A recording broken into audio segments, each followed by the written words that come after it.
The member for Hughes. Thank you, Speaker. This evening I'd like to talk on the subject of nuclear power.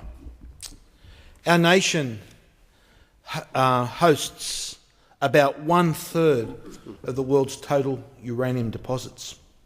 We are the third largest producer after Kazakhstan and Canada.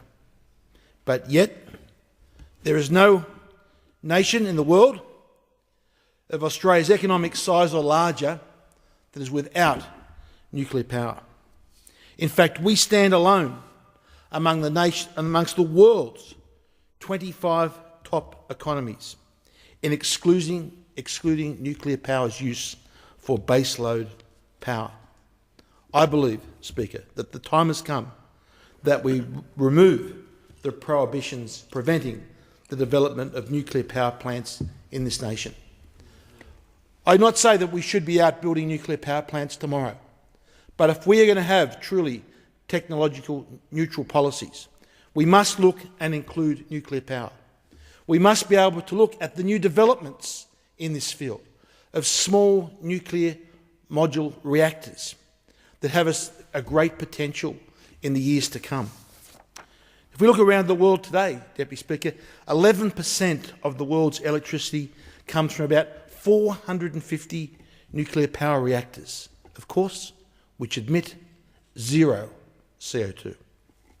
Civil nuclear power can now boast more than 17,000 nuclear reactor years of experience, and there are over 30 countries worldwide where nuclear power plants are in operation. In fact, many more countries actually get nuclear power, especially in Europe, where their grids are all interconnected. So, for example, countries like Italy and Denmark, although they have no nuclear power stations, they still import almost 10% of power from nuclear power. And around the world today, there are more than 60 nuclear reactors under construction, equivalent to 16% of the existing capacity, with an additional 150 to 160 planned. Across the world, these 16 nations actually depend on nuclear power for at least 1/4 of their electricity. France gets around 75% of its electricity from nuclear power. Countries such as Hungary, Slovakia and Ukraine generate more than half of their electricity from nuclear power, whilst Belgium, the Czech Republic, Finland, Sweden, Switzerland and Slovenia get more than 1/3.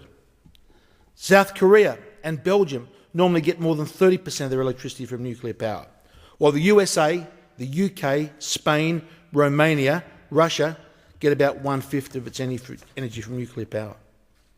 And of the 50 power plants around the world currently under construction, we see new plants being constructed in Bulgaria, in Brazil.